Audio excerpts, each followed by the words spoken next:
Hello, everyone, and welcome back to another episode of Chargers Analytics with Arjun. And we are officially in the week of the biggest game of the year. I don't think there's been a more hyped, a more important game than this upcoming Thursday night matchup versus the Chiefs than 2018 when we played the Chiefs pretty much for the division that we kind of choked away the loss to the Ravens, I believe the week after. But this is probably going to be the game that decides who wins the AFC West. Whoever wins this game on Thursday, pretty much, they control their own destiny. So I think it is very important that the Chargers do not, and we as fans don't kind of overlook the idea that this is for the division. I understand all the storylines will be Herbert versus Mahomes or, Staley versus Andy Reid and all of that. But this is truly a game that will determine the seeding and who wins the division. So I'm going to go over the Giants game just real quick because I do want to focus a lot of the video on the Chiefs and kind of like what the playoff probabilities are, talk about what we did previously, because I believe this is the first video, like preview video I've made of the second time we've played a team. So I'm going to go over what we did versus the Chiefs defensively and how that kind of worked, and then what teams have been doing against the Chiefs and, some ways to exploit. And then we'll talk about their defense a little bit. But yeah, let's just start with this game against the Giants. I mean, Justin Herbert is one of the best quarterbacks in the NFL. I think this game confirmed it. I know the Giants were missing, Adoree Jackson and, a couple of their starters on defense. But man, I mean, guys, that 60-yard throw, I believe 63.8 yards in the air while getting hit. I mean, like, there's only one other quarterback, in my opinion, that can make that throw consistently and accurately. And we're playing him on Thursday, right? But if you follow me on Twitter, you would have saw that I tweeted out Justin Herbert might be the best quarterback in the NFL, and I'm not kidding. I wasn't kidding at the time when I said that. Obviously it's kind of a hyperbole. You just, say things in the moment when you have the emotions running through you. But I do believe with his arm talent and his arm strength, I mean, the raw arm strength, the arm power, the ability to just throw the ball down the field at any given time, I believe that's what separates him from every other quarterback in the NFL. And once him and Staley develop that quarterback head coaching relationship where Staley's teaching Herbert how to diagnose and read defenses, he might be the best quarterback in the NFL for like a number of years. But like I said, first year in their relationship, first year with Joe Lombardi, I still think Herbert's a top 5 quarterback. I mean, you won't there's just some things that you won't be able to move me off of. I know some of the stats may or may not back it up, blah, blah, blah. To me, you have Mahomes, Rodgers. Like, I believe you have to give them the credit where it's due. Kyler's been playing well. Brady, as much as I hate to say it, he's probably going to win MVP, so you have to put him in the top 5. And then, I mean, Herbert's been playing better than Josh Allen and Matthew Stafford and, pretty much the rest of the guys you could potentially put in the top 5. So real quick, let's talk about the Giants. The Chargers were abnormally good on late downs. I mean, recording pretty much a 0.9 EPA per play on third downs is absurd. Justin Herbert almost added 1 point on every third down. So he had 10 third down plays. He almost added a point on every single one of them, which kind of makes sense because he threw the 60-yard touchdown with 20 seconds left. For 6 points. So that's obviously going to add a lot of EPA. And then the third and goal, he made the pass also. So great performance by the Chargers overall. I mean, you love to look at all the screen. You love to see all the screen. Obviously you want to see kind of this EPA go more towards the early downs. You don't want to be dependent on late downs like we were early in the season. But, it's still good to see that Justin Herbert's succeeding. And this graph is one I made for Twitter. You can see that the lines represent cumulative EPA. So like this is not on a per play basis. This is like all plays considered. So this obviously does take into account volume and things of that nature. But I mean, at this point where Justin Herbert and Mahomes they are the 2 best quarterbacks in terms of total EPA. We're getting the 2 best quarterbacks, on prime time.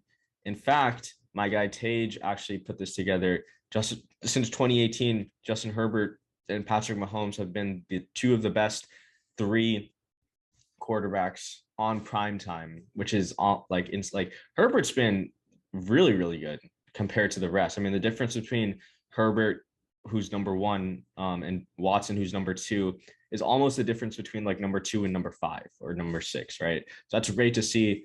I'm really excited. I hope this doesn't turn into a boring defensive game where the score ends up like 20-17. I do, as much as I hate, like kind of the intense games, you do kind of want to see a shootout more than defensive battle. And last thing I wanted to talk about, before we go into the Chiefs very deeply, the Chargers have done a great job of, keeping things balanced. And I made this graph. This is more of a Burrow graph, but I also made this for the Chargers because, you kind of want to compare Burrow and Herbert. So this is looking at their pass rate over expected. So this is basically saying this is the down and distance. This is the time left in the quarter. This is the team's win probability.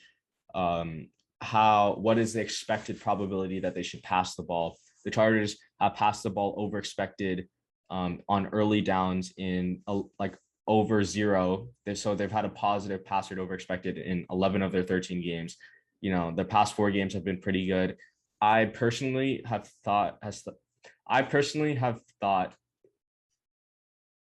think that Joe Lombardi has done a tremendous job the last 4 weeks calling plays. I've definitely changed my stance on him.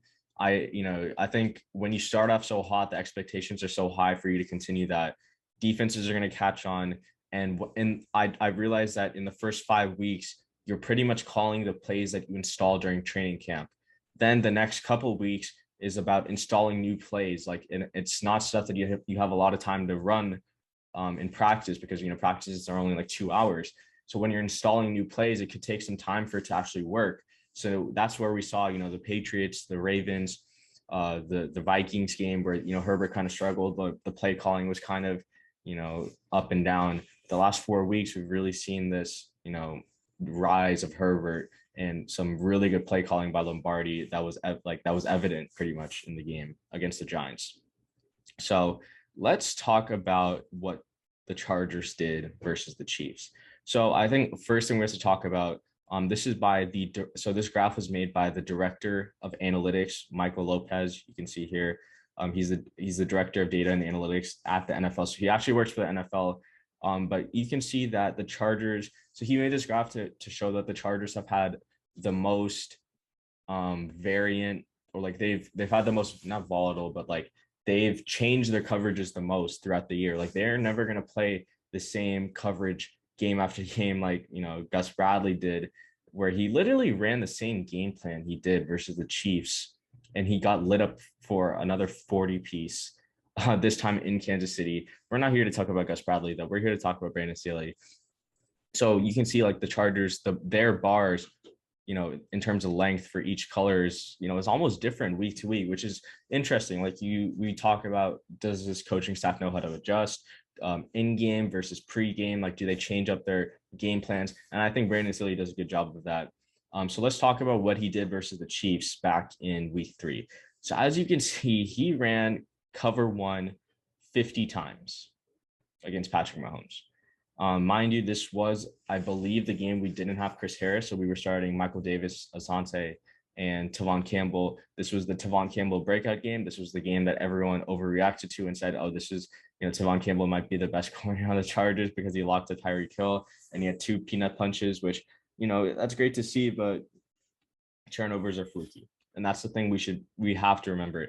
Turnovers are fluky, and most of the time, turnovers are not forced by the defense. They are mistakes made by the offense. So what that means is like interceptions are are kind of a result of right place, right time. Like at the end of the day, most interceptions are caused by a quarterback either making a bad read or a bad throw. Unless a cornerback is in man coverage, where it's really a one-on-one situation and they, turn their head and make a good play, an interception is usually on the quarterback. Now, fumbles are kind of lucky. Fumble recoveries are very lucky, obviously, because that can swing both ways. I think strip sacks are one of the best stats at evaluating like defensive turnovers, because strip sacks are a defensive player getting a sack and stripping the ball out, like Joey Bosa has done 5 times this year, which is absolutely insane. So we look at like the 4 turnovers we forced versus the Chiefs. The 2 peanut punches were great by Tavon Campbell, right? The interception on the Mahomes no look pass was kind of lucky. And then, the interception by Alohi Gilman at the end of the game, like he didn't really create that turnover. That was just a bad read by Mahomes, right? So what I'm trying to say is we can't be reliant on the Chiefs turning the ball over for us to win this game. This game is going to come down to us getting stops, us calling good defensive plays. And I mean, I just don't know what Brandon Staley is going to do, because you can see they ran cover 150 times. They barely ran cover 3. They barely ran cover 4 or 2-man. They ran a decent amount of cover 6. Pretty much their game plan was, okay, we're sticking you in man. So I'm going to give you the game plan. We're going to put Tavon Campbell on Tyreek Hill, Michael Davis on Travis Kelce. We're going to play cover 1. We're going to have a robber go over the middle. I think that robber is probably going to be like Kaiser or maybe even Derwin James. They might, I think I saw Derwin James covering like the slot receiver on a bunch of those routes, in the Chiefs game in week 3. But what they're saying is we're going to have our linebacker or our safety play as the robber, taking away any of those crossing routes. We're just going to put Naz in the deep part of the field. And if there's any deep corner routes or deep post routes, we want Naz to follow that along with one of our corners. That's what they were doing in week 3. Will they continue to do that? I don't know, because if we look at the coverages that teams have been playing against Patrick Mahomes this year, it is a little bit different than what we've kind of like come to expect, right? You can see like a lot of teams play a lot of cover 3, a lot of cover 1, 4, and 6. Like this isn't like the type of like defenses we're normally accustomed to. And if we look at how well Patrick Mahomes has played against each coverage, again, while this is loading, this is the website called The Kneel Down by a fellow intern at PFF, Ryan Wiseman. He makes all of this coverage data for free for people to look at. So make sure to go check him out on Twitter at Ryan Wiseman 12. But we can see like Mahomes hasn't been exceptionally good at facing any coverage. He's been exceptionally bad against cover 0, which is weird, because teams have stopped blitzing Mahomes because of cover 0, because of how good he's been against cover 0 in the past. Like if we watch that Bucks Chiefs, the first Bucks Chiefs game in 2020, they absolutely, like, Mahomes absolutely killed them when they ran cover 0. So for him to be absolutely bad, this could just be a result of a small sample size, which I'm sure it is. But you can see like he hasn't been good against cover 1, has not really been good against cover 2. He's been above average against cover 3, 4, and 6. So like I said, it's going to be interesting to see what Staley concocts against this Chiefs offense. If Asante comes back, do we play Tavon Campbell over him? Like, do you prioritize speed over instincts, over like actual, like, being a good cornerback? That's going to be interesting to see, what Staley does. And I think the main thing is if Derwin James isn't healthy, we are going to have serious issues, because, I would not want to put Trey Marshall out there against the Chiefs speed, because we are going to have serious issues. Last thing I want to talk about the Chiefs offense. They run a ton of inside zone, which is not good, like not a really good thing for us, especially if you have a guy like Jerry Tillery in there. They're just going to run right at him. Like, that's what the Chiefs do. They exploit teams' weaknesses. They're going to run right at Jerry Tillery. And if he's not, physical, if he's not trying, we're going to have issues against the run, because the Chiefs have kind of developed like an RPO system as part of their offense now, which I think has not really like worked out, because they do run the ball more than they pass. And since running is less effective than passing, RPOs in itself are not really a good thing. But like I said, they run a ton of zone plays, more inside zone than outside zone. But that's another thing to keep in mind. And so finally, let us talk about this defense. The Chiefs defense since week 9 has been the 3rd best defense in the league. Okay. Now, they haven't really played anyone good. Okay. I'll say that. They played Derek Carr twice. And mind you, this is second half of the season, Derek Carr, with no Henry Ruggs and no Darren Waller for the second Chiefs game. They played Daniel Jones. They played Teddy Bridgewater and they played at home like 5 of their last 6 games. So it's not like the Chiefs defense has been like impressive against good competition. They're just beating up on bad competition, but still they're playing well. And I think part of that has to do with the Melvin Ingram trade. I mean, getting him allows Chris Jones to move back inside his natural position. And they've been one of the better pass rushing teams for the past, 3-4 weeks. So my take on it would be, I don't think the Chiefs are an elite defense. Obviously, they're not an elite defense. I don't even think they're above average. I think they're right at that maybe average to below average range on a good day. Or on a good day, they're, good. But on an average day, they would probably fall in that like 15 to 20 range in terms of EPA per play. I think Steve Spagnuolo is not as bad as people make him out to be. I don't think he's had great personnel. I don't think he's had great personnel to work with. And once he finally made the decision to bench Daniel Sorensen for Juan Thornhill, his defense has gotten progressively better. Now, what will they do versus the Chargers? I don't know, because Spags likes to mix his defense up week to week. What I'm not excited for is the Melvin Ingram revenge game against Storm Norton. So whatever the case, whatever our offensive game plan is going to be, I really hope it doesn't involve leaving Storm Norton on an island one-on-one.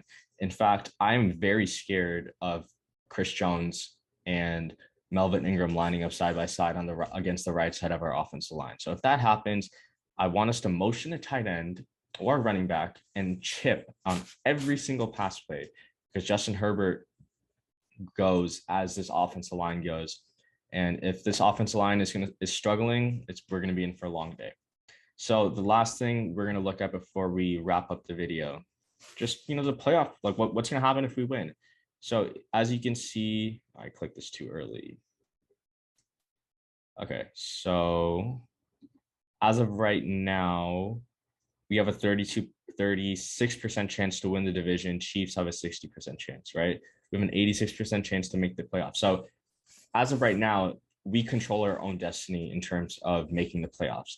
If we beat the Chiefs, we have a 70, okay. We have a 71% chance to win the division, 96% chance to make the playoffs. So basically, we win this game, we have the higher chance to win the division because we own the tiebreaker. This is by 538. So their projections would put us at an advantage to win the division and make the playoffs, and would give us a 9% chance to win the Super Bowl and a 17% chance to earn a first round bye. If we lose the game though against the Chiefs, what would happen is, obviously our division chances would fall. I'm sorry for my computer being a little bit slow. It's kind of tough to record and run this algorithm at the same time. But I mean, I think everyone understands what would happen if we lost the game. Obviously, our division chances would probably be extinct at that point, because we would be expecting a Kansas City Chiefs collapse down the stretch, which I just don't think is going to happen. But pretty much, we win this game, then it's Texans, shitty Raiders, Broncos, or Texans, Broncos, shitty Raiders. So if we want to make the playoffs, win the division, get home field advantage, all of that, it starts with this Thursday. And, everyone has to be on the same page. It sucks that it's a Thursday night game with all the injuries, that could potentially be in play. I'm recording this on Monday, so I have no idea what the injury situation is. Austin Eckler, Derwin James, yada, yada, yada. But it is going to be a very important game, and I don't think that can be understated. The Chargers offense has been humming the past 4 weeks. Joe Lombardi's been in his bag. Justin Herbert's launching deep balls. His EPA is one of the best in the league now. Same with his PFF grade. I just want to see him continuously get better. And I think this game against the Chiefs will go a long way in showing his development on prime time for the entire United States this season. I think it's going to be a great game. I'm really excited for it. Hopefully the energy is loud and SoFi and all of that good stuff. But yeah, if you made it to the end of the video, thank you all. But with that, as always, bolts up.